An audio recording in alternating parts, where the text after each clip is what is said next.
invitarnos a presentar el tema en el que nosotros trabajamos. Como dice el título, hoy vamos a tratar de... al cultivo de servicio le podemos pedir muchas cosas. Las malezas son uno de los problemas más importantes que tenemos en nuestros sistemas hoy en día. Bueno, ¿qué cosas podemos hacer para controlar o aprovechar ese cultivo de servicio para controlar las malezas lo más que podamos?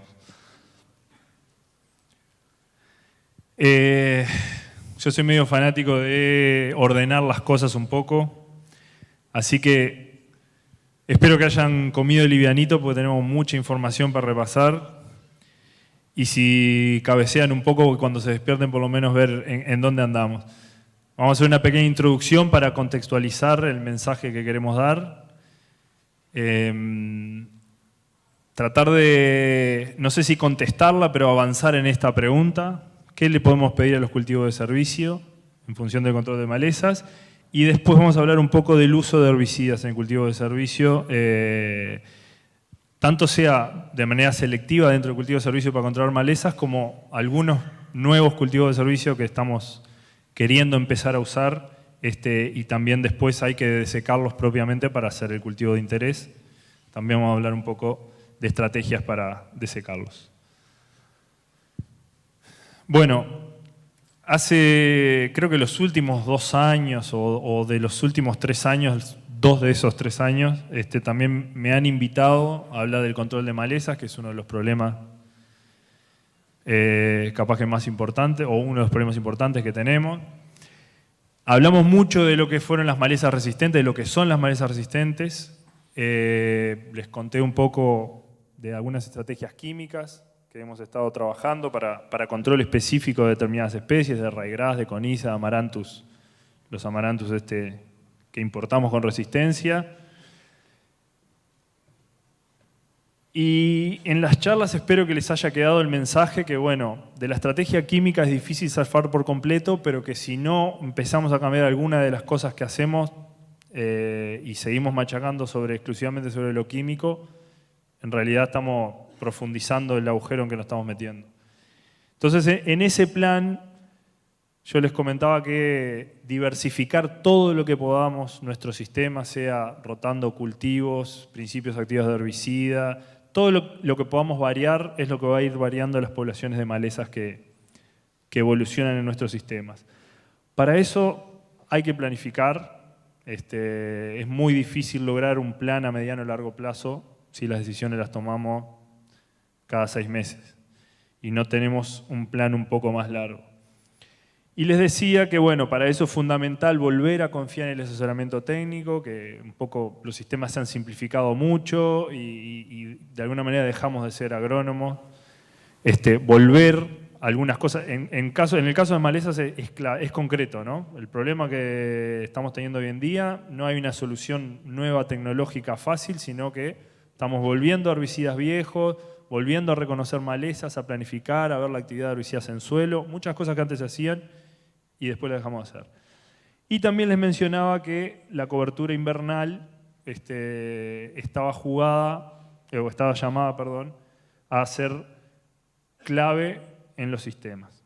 Así que ahora, en realidad, siguiendo un poco con la lógica de lo que hemos venido difundiendo en los últimos años, lo que quiero es profundizar un poco más en el tema de cobertura. Esta creo que también la puse la última vez. Hoy en día, el manejo de malezas o el éxito del manejo de malezas que nosotros vamos a tener en el cultivo de verano que viene, empieza en el momento que cosechamos nuestra soja, nuestro maíz. En ese momento hacemos las cosas que van a determinar el éxito que vamos a tener para el manejo de malezas en el cultivo que viene. O como pasa a veces, por diferentes motivos, llega el momento y hay que llamar a la Fuerza Aérea y tirar una bomba para tratar de controlar lo que tenemos. Y seguir profundizando el problema. Esto es una encuesta que hicimos hace un par de años, si mal no recuerdo, donde consultamos muchos agrónomos, llegamos a través de diferentes instituciones, contestaron 80 agrónomos, la mayoría vinculados al rubro agrícola o agrícola ganadero, más o menos el área total, o bueno, el área de agricultura representada en unas 370.000 hectáreas. Con esto les quiere decir que fue un área bastante bien relevada, donde una de las preguntas decía, ¿cree usted que los cultivos de cobertura son una buena herramienta para el manejo de malezas?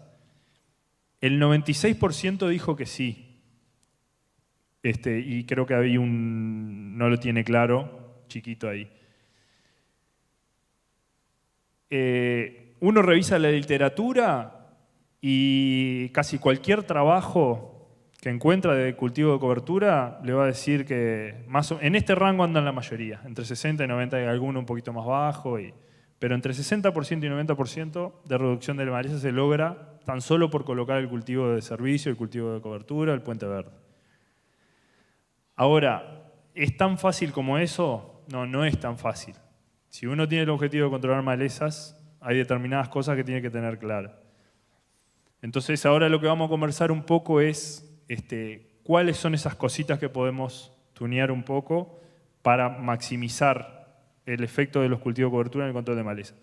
Esto no sé si todos están familiarizados, lo conocen, que es el plan de uso y manejo de suelos. Uno puede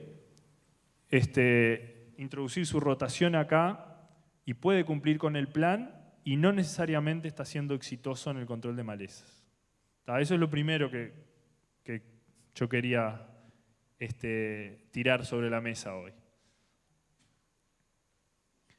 Entonces, ¿cómo logramos como les pongo allá, ese 60, 70, en algunos casos 80, 90? Es decir, obviamente cuanto más pretendemos, en estos números altos de control de maleza tenemos varias cosas mezcladas, ¿no? El tipo de enmalezamiento, el suelo, el banco de semillas. Hay muchas cosas que capaz que no son tan fácilmente de controlar.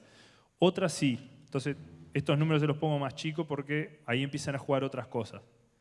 Pero, ¿cómo hacemos para lograr este 70-80%? ¿Qué podemos mover? ¿Con qué podemos jugar? Y hoy les voy a hablar de dos cosas. Cuanto más rápido, mejor. Ese es el primer mensaje. Y es algo obvio, ¿no? Pero cuanto más rápido cubramos el suelo, en la mayoría de los estudios está probado que más control de malezas tenemos. Y si uno piensa en nuestros enmalezamientos particulares, eso es particularmente cierto, donde nosotros tenemos coniza, raigrás, poa annua, calabacilla, capiquí, todas malezas que crecen temprano en el otoño. Bueno, lo que queremos es cubrir el suelo lo más rápidamente posible para justamente hacer que esas malezas tengan o la menor germinación posible o el mayor estrés posible si logran germinar. Acá les voy a mostrar, yo soy muy fanático también de mostrar datos. Esto es un trabajo del 2008, si mal no recuerdo, donde probaron, y es simplemente para ejemplificar, ¿no? lo que queremos discutir. Probaron avena, una crucífera, pónganle que sea un nabo de cobertura, y una mezcla de avena y una leguminosa. Estas dos gráficas muestran lo que fue la cantidad de biomasa de esos cultivos en los 3 primeros meses del cultivo. El del medio es la crucífera. En este caso, en estos sistemas, la crucífera es mucho más agresiva en crecimiento que las otras dos opciones, que la avena y que la mezcla. Entonces miren cómo el primer mes, vamos a concentrarnos exclusivamente en este primer mes, en 2 años diferentes. El primer mes la crucífera tenía más biomasa que las otras dos opciones. En el segundo año, diferentes niveles, diferentes años, pero el comportamiento es el mismo. En cuanto al crecimiento de malezas, esto es el crecimiento de malezas que había en la opción de la crucífera y este es el crecimiento que había en las otras dos opciones, ¿no? En el primer mes de medida, en el segundo y el tercero. Esta diferencia, es decir, este control que hubo al principio, por más que después, si uno va directamente a muestrear al final de todo el ciclo, y la avena y la leguminosa, no es para ponerle el nombre exclusivamente a los otros dos, pero a las otras dos opciones, va a muestrear acá, dice, bueno, produjeron la cantidad de malezas que hay al final del ciclo, no es tan importante. Pero si uno lee lo que pasó al principio, ahí se dio la diferencia. ¿Y eso qué determinó? Eso determinó la maleza principal en este sistema era ortiga. Miren lo que fue la producción de semilla. En la avena, que es el último, 6.000 semillas viables por metro cuadrado, un año, 1.800 el otro. En la mezcla de leguminosa y avena, 13.000 y 4.000. Y la crucífera de cobertura que usaron ellos, 1.200 un año comparado a 13.000 y a 6.000, y 14 semillas viables por metro cuadrado comparado a 4.000 y a 1.800. ¿Esto a qué se lo adjudicaron? Directamente a la cobertura que se había logrado con las diferentes especies a los 30 días de sembrado, donde la crucífera ya tenía 78-80% prácticamente del suelo cubierto, y la avena y la mezcla de avena y leguminosa no llegaban al 30%. Entonces, bueno, lo importante que es cubrir el suelo lo más rápidamente posible. Siempre para el control de maleza. Después vamos a hablar qué pasa cuando en realidad nosotros podemos tener otros objetivos. Pero si mi objetivo número 1 es cubrir el suelo rápidamente, es importante. Después, otros factores que pueden influir, es decir, ¿cuáles son los factores que influyen en cubrir el suelo rápidamente? Acá hay cosas que podemos manejar más o menos. La elección de la especie a sembrar. Si nosotros tenemos el objetivo de controlar malezas, esto puede ser interesante. Nosotros en general, en Uruguay, con gramíneas sabemos que cubrimos más rápidamente el suelo que con leguminosas. Usar buena semilla. También, si yo hago, como les decía hoy, hago un puente verde y estoy tirando cualquier semilla porque lo que tengo que hacer es cumplir con el plan de uso del suelo y tiene 40% de germinación, seguramente cumpla con el plan de uso del suelo, con el control de maleza seguramente no cumpla. La fecha de siembra, y acá también podemos jugar si la tiro previo a la cosecha del cultivo, antes de cosechar, o si espero a cosechar el cultivo y lo siembro con sembradora, ese tipo de cosas. O como atado a la tecnología de siembra también, si la voy a tirar al voleo o si la voy a sembrar con sembradora. Y en el caso de tener que tomar esta decisión de cuándo siembro, cómo siembro, ahí empieza a jugar la densidad de siembra, que es otro factor que claramente nosotros podemos influir. Con respecto a la densidad de siembra, la información, bueno, cuanto más densidad de siembra en general, más rápidamente cubrimos el suelo. Acá directamente yo les muestro un trabajo que no fue, más allá de que miraron la cobertura del suelo y qué tanto demoró en cerrarse, lo que miraron directamente fue la densidad, la cantidad de plantas que ponían del cultivo, de diferentes cultivos. Estos son especies estivales, además el trabajo, pero creo que sirve para ejemplificar. La diferente densidad y la biomasa que tuvieron, la cantidad que tuvieron de un yuyo colorado. Y en general la tendencia es esa, ¿no? Cuanto más densidad pusieron, mayor control, menos biomasa de la maleza tuvieron. Nosotros queremos, esto no es tan, ven que para algunos no se cumplió tanto, como este es para la misma especie, pero en un sitio fue clarísimo la reducción, en otro no se cumplió tanto, en este no se cumplió, en este sí. Entonces, acá es donde la información es un poquito más difusa y es donde nosotros elegimos para empezar a generar datos nacionales. Entonces, lo que hicimos fue, les voy a contar sobre unos experimentos que están en marcha, les voy a mostrar sobre parte de los datos, van a tener que esperar el final de la película para ver todo lo que pasó. Pero lo que hicimos fue poner diferentes densidades de avena, ¿no? Tomando 50 kilos de avena negra como el óptimo de siembra. Después pusimos la mitad de eso, un cuarto, un octavo, para ver esa escalera, cómo se iban comportando las malezas. Un testigo sin cobertura. La densidad que nosotros consideramos óptima, tirada al voleo. Esto es todo en la línea. Y después pusimos también, ya más por curiosidad nuestra, curiosidad científica, Un trébol anual, que elegimos Resupinatum, también tirado al voleo y en la línea, y para no mandarlo tanto a la guerra, lo mandamos bastante a la guerra a competir en cobertura del suelo con respecto a la avena, para no mandarlo tanto a la guerra, tiramos un poquito más de lo recomendado. No hay que perder de vista que muchas veces las recomendaciones de densidad de siembra están pensadas para cultivos o para pasturas, para maximizar producción de forraje en su ciclo, y cuanto menos semilla tiremos mejor o menos semilla usemos mejor, pero eso no quiere decir que vamos a maximizar la velocidad del cultivo. Entonces, en cultivos de cobertura, capaz que ahí hay un espacio para hacer jugar mejor el cultivo de cobertura a nuestro favor. ¿Qué nos va dando por ahora? Bueno, algo obvio, ¿no? El número de plantas por metro cuadrado logrado fue a medida... Yo acá no le estoy mostrando la última, 1/8 de la densidad de siembra, no le estoy mostrando 12,5 kilos, 25, 50, 100 kilos por hectárea, la avena boleada, 50 kilos, y los 2 tréboles a 11 kilos al boleo y en la línea. Algo obvio, cuanto más densidad ponemos, más plantas logramos.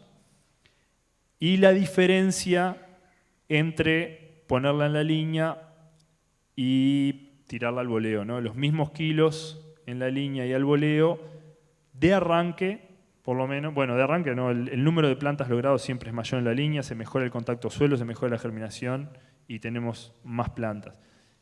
Esto es algo... no descubrimos nada, pero bueno, ¿cómo se traduce eso en la cobertura del suelo? Entonces, medimos el índice verde normalizado, el NDVI, una de las herramientas que tenemos hoy en día, pasamos un aparatito que nos devuelve un valor, que es un valor relativo, y directamente la comparación de ese valor nos permite decir acá hay más verde que acá, simplemente. Esta línea azul que yo les dibujo acá, es la que corresponde al testigo. Es decir, este es el índice verde para el testigo donde o no hay verde o hay muy poquito de algunas malezas que vienen saliendo, pero es casi nuestra línea base. Todos los tratamientos, y como ustedes verán, la avena en línea a la dosis recomendada es la que empieza a despegarse del testigo con respecto a su cobertura verde, y cuando tiramos el doble, obviamente acá logramos un efecto mayor. Después, si tiramos menos semilla, o si en este caso la tiramos al voleo, la misma densidad, o en el caso de los tréboles, que como yo les decía, los mandamos a la guerra, porque en un año que fue complicadísimo, sembramos tarde, en malas condiciones, la luz que llega a las semillas de malezas es casi que para ellos es todo lo mismo, exceptuando estos 2 tratamientos. Tirar poca semilla o una especie que no es agresiva desde el comienzo, desde el punto de vista de manejo de malezas, es como que estos tratamientos fueran iguales. Esto fue a los 43 días después de la siembra. La barra azul corresponde a los 43 días. A los 50, a la semana, el testigo creció un poquito más, inclusive esto puede deberse a alguna malecita más que salió en estos tratamientos. Y bueno, se empezaron a despegar más los tratamientos con mayor densidad.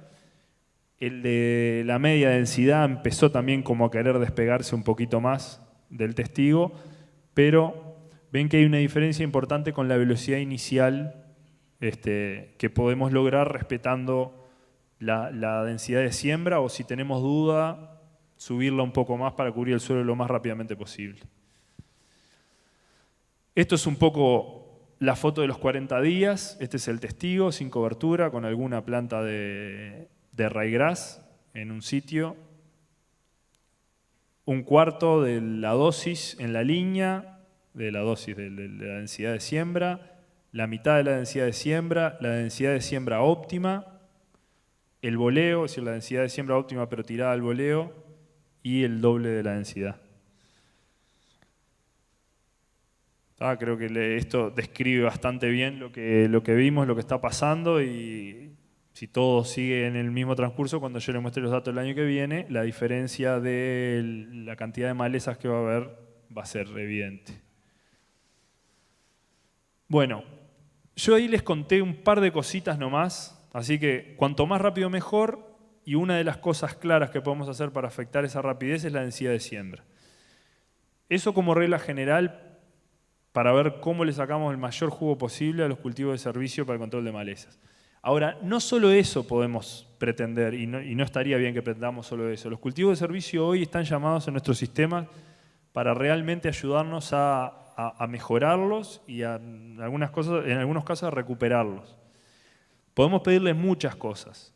Y el control de malezas, que es este que está acá, ¿no? Esta gráfica es de este autor y sus colaboradores, donde estudiaron un sistema por 3 años y estudiaron todos estos servicios que uno le podría pedir, ¿no? La supresión de pestes, los insectos benéficos, es decir, algunos queremos que crezcan y otros que decrezcan, reducir o aumentar. La facilidad de manejo, la rentabilidad, bueno. Estudiaron todos estos componentes, la línea punteada es lo que lograron con ese sistema sin cultivo de cobertura y la línea negra lo que lograban de cada uno con el cultivo de cobertura, siendo que cuanto más afuera está ese índice, mejor.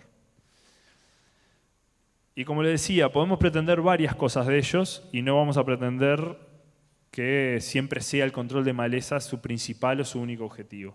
Entonces ahora les quiero hablar un poco de lo que hemos estado trabajando con respecto a las leguminosas, que también pueden tener un rol importante en nuestros sistemas. Las queremos usar, bueno, ¿cómo hacemos para usarlas de una manera que no sean en detrimento del control de malezas? Entonces hemos trabajado en los últimos 2 años con respecto a los herbicidas que podemos usar en las leguminosas anuales.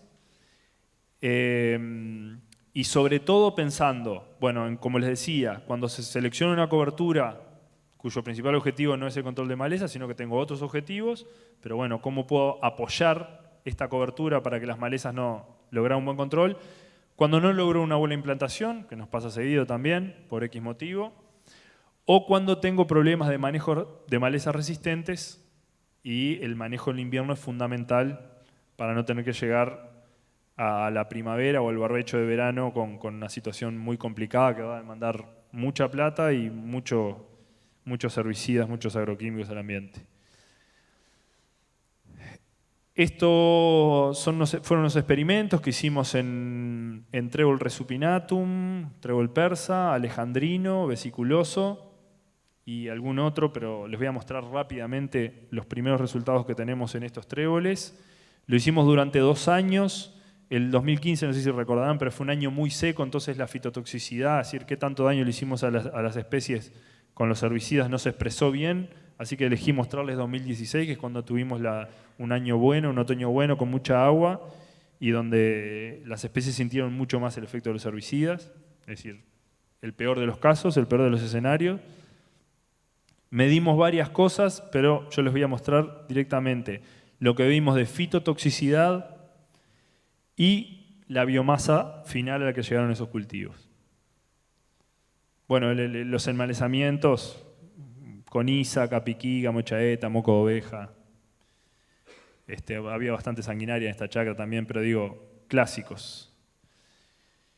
No nos vamos a meter en detalle en todos los productos. La idea es que se lleven los mensajes grandes, pero los productos fueron seleccionados en función a escasa literatura que hay. No hay mucho para estas especies.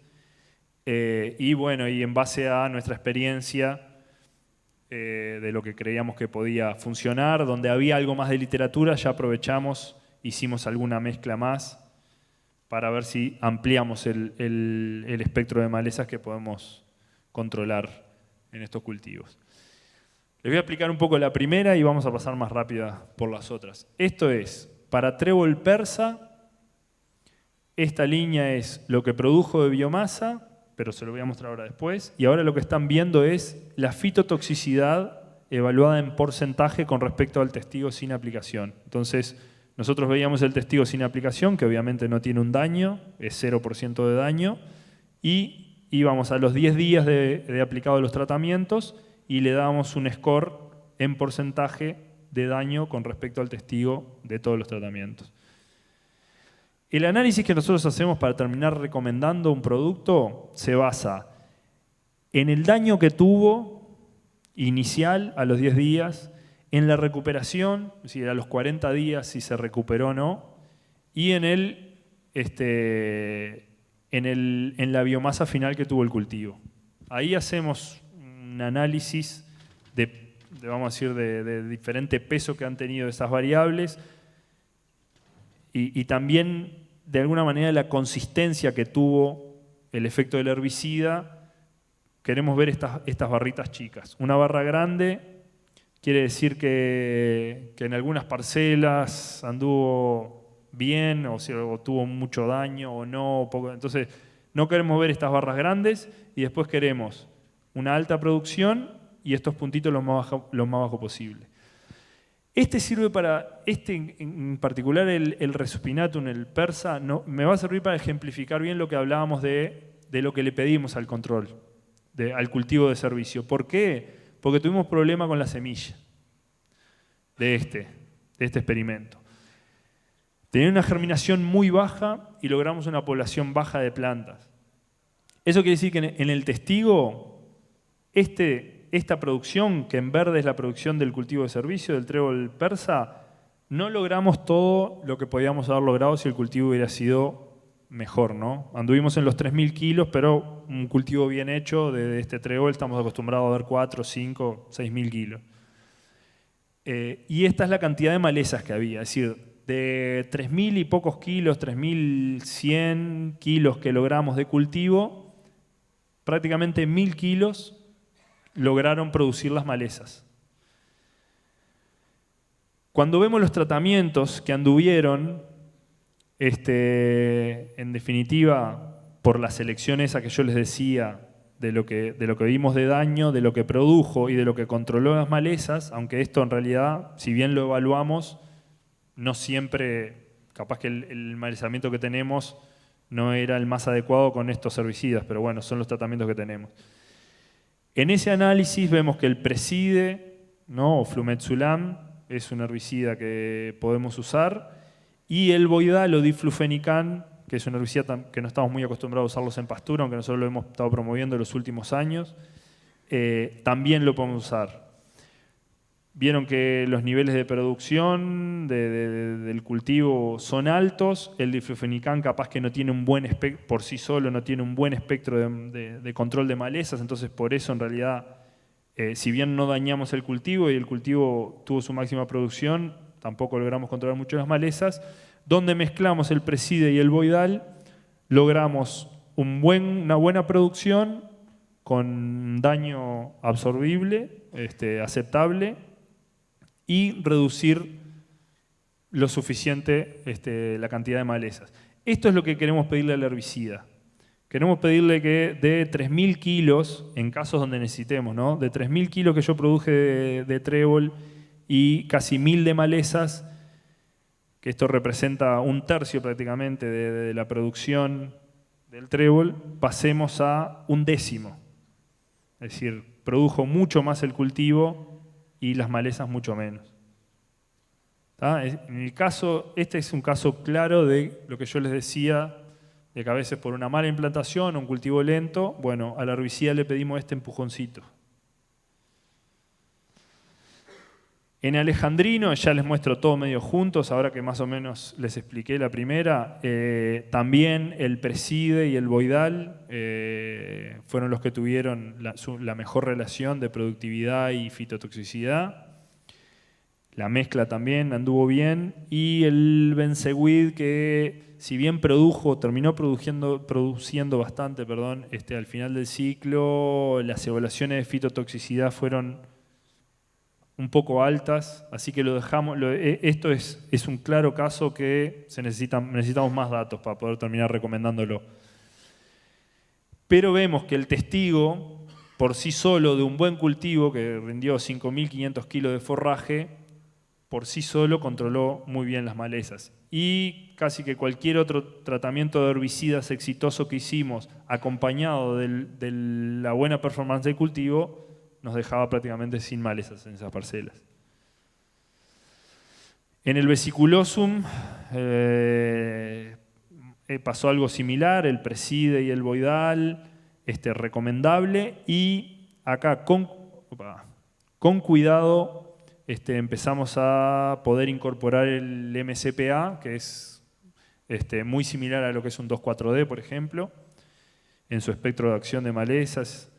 Y ya les digo, acá lo probamos una alta dosis y si bien tuvo una alta fitotoxicidad, después en las mezclas que entró a menor dosis, en general tuvo buena performance. Y bueno, eso es una buena noticia, sobre todo pensando, por ejemplo, que uno tiene coniza y hoy en día cada vez más hay poblaciones de coniza resistentes a inhibidores de la ALS, como por ejemplo es el preside, que es realmente una gran desventaja para nuestras pasturas y para estas leguminosas, estos cultivos de servicio, porque es nuestro caballito de batalla y el no poder controlar coniza con ese producto es un problema.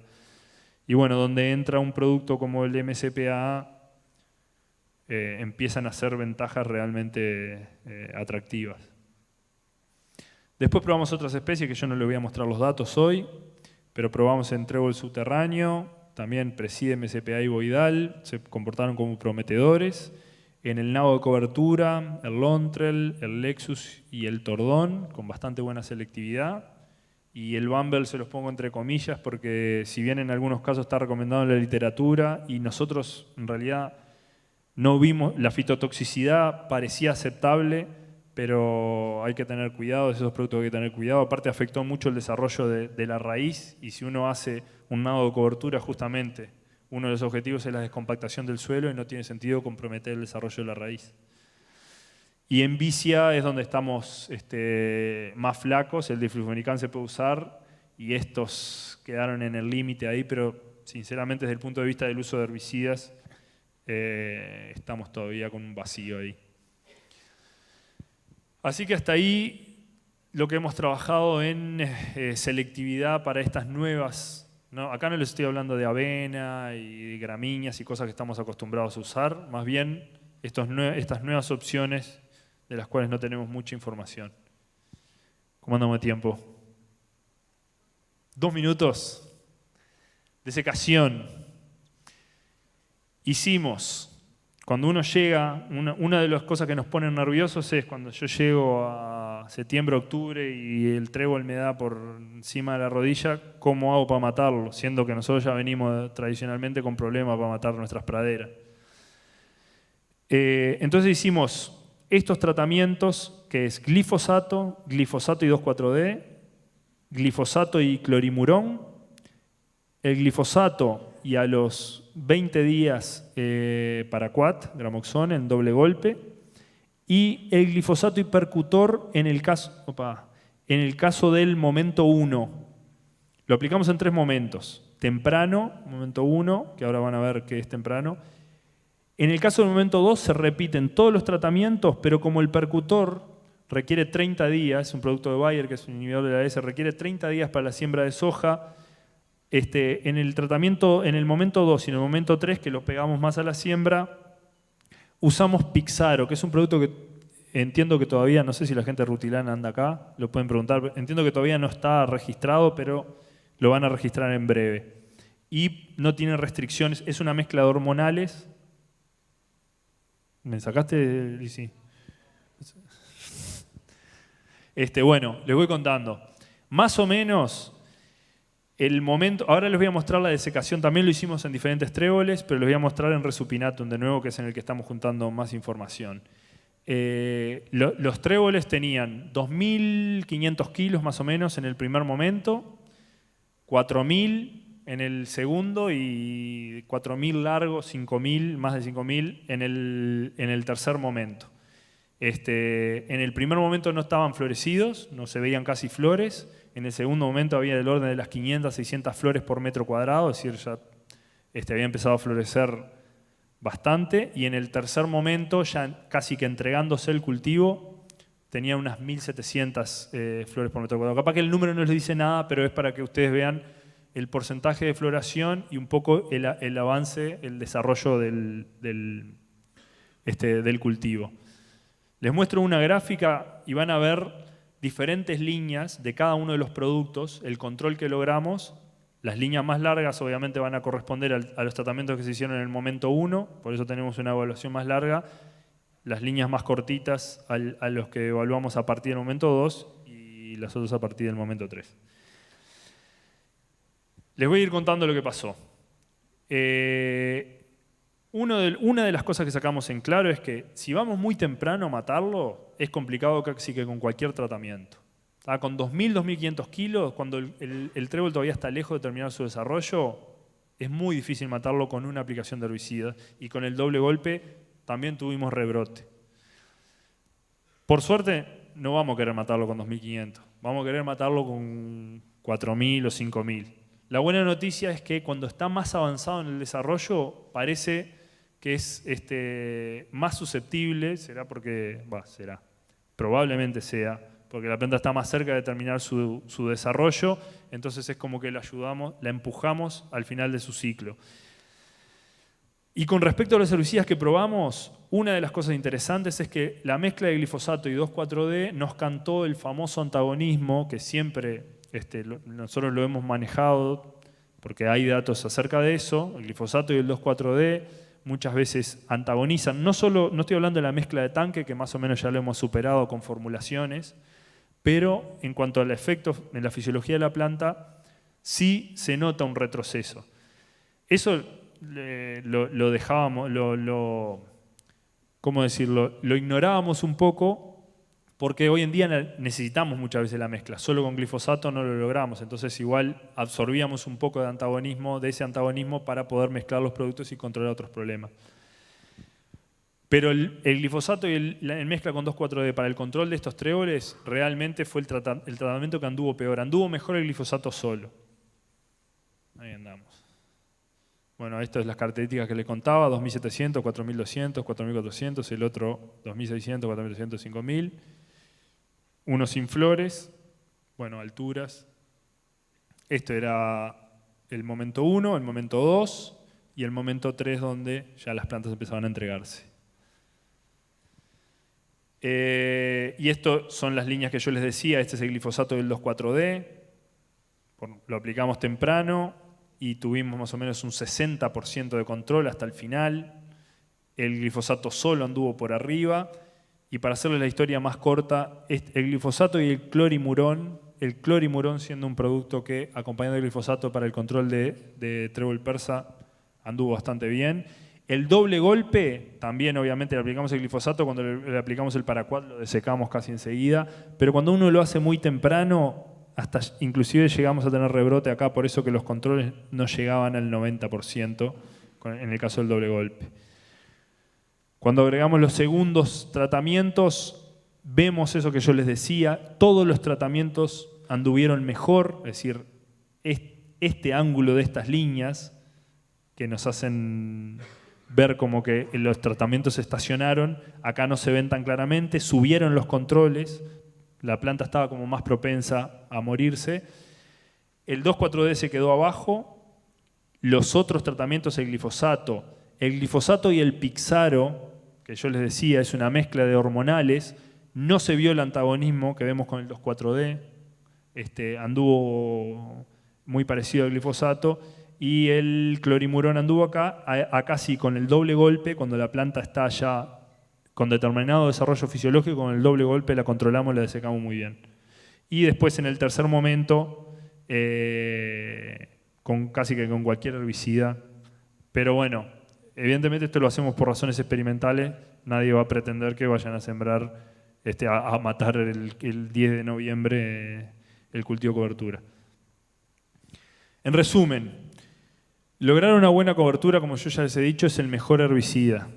Es decir, realmente cubrir el suelo de manera lo más agresiva posible es lo mejor que podemos pretender desde el punto de vista del control de herbicidas y desde el punto de vista de la salud del sistema. Cubrir el suelo temprano, maximiza la supresión de malezas. Piensen en el cultivo de cobertura desde el punto de vista de su función como cultivo, como supresor de malezas, como un herbicida preemergente. Si yo lo coloco lo antes posible y sin crecimiento de malezas, es casi como aplicar un herbicida preemergente. Existen herramientas herbicidas para complementar la supresión que ejerce la cobertura cuando o tenemos malas implementaciones o situaciones complicadas de malezas o manejo de malezas resistentes, que no tuvimos mucho tiempo de conversar, pero si uno tiene un ryegrass resistente, capaz que la mejor estrategia es irse a un trébol y poder usar los graminicidas durante el invierno. Si uno tiene problemas con coniza, capaz que lo mejor es una gramínea y usar los herbicidas para el control de esa coniza durante el invierno. Y ese tipo de cosas es el que yo le decía que hay que planificar. Déjame ver que... Bueno, y esto que les decía, las malezas resistentes. Hay oportunidades o complicaciones, ¿no? Hay claras oportunidades si uno mezcla lo que son las herramientas que tenemos herbicidas con los cultivos de servicio, o en el caso de que si tenemos mucho ryegrass resistente y pusimos una avena, bueno, la pelea la vamos a tener que dar en la primavera, no vamos a poder hacer mucha cosa más que la avena que compita. Bueno, aparentemente hay un punto a partir del cual el uso de herbicidas aceleraría la tasa de senescencia de los cultivos. Entonces es una buena noticia. No es que cuanto antes vayamos a matarlo lo vamos a lograr mejor, sino que matarlo muy temprano tampoco es recomendable. El antagonismo fue claro con el 2,4-D y no con el Pixaro. Eso, es decir, el glifosato solo anduvo en los mismos niveles que con este nuevo producto. Pero si uno tiene mucha coniza, ya sabe que con el glifosato solo no va a hacer nada. En ese caso, la mezcla, por lo menos sabemos que no es con 2,4-D. Es con Pixaro, es con clorimurón, si la coniza es resistente a ALS. De nuevo, ahí vamos a tener que jugar con las herramientas. Y bueno, en caso de trébol persa, el clorimurón tiene una actividad muy alta y fue de los herbicidas en general, les diría que el gran compañero del glifosato para específicamente el control. Y el doble golpe en el momento adecuado fue el mejor y el tratamiento más consistente. Me voy antes que me corran. Y bueno, como les decía el negro Olmedo, si la vamos a hacerla bien. Y un poco el mensaje es este. Ya que vamos a hacer el cultivo de cobertura, si además queremos que nos ofrezca bien el servicio de control de maleza, hagámoslo lo mejor posible. Perdón, Lizzy. Perdón, 30 segundos. Dale. Porque siempre el equipo de trabajo... Mauricio, Angelina, Carlos y Mónica, que tenemos, que uno presenta los datos y esta es la gente que siempre está en el campo. Pero ahora quería tomar 30 segundos para presentar a Tiago Caspari, que es la nueva incorporación técnica de INEA en cuanto al manejo de maleza. Así que nuestras súplicas fueron escuchadas y ahora con muchos frentes que tenemos abiertos con respecto al manejo de malezas, bueno, tenemos un técnico nuevo que va a ser parte del equipo. Y después agradecer a las empresas que colaboraron siempre en la búsqueda de sitios, a las familias y los establecimientos que también nos permiten plantar nuestros ensayos ahí.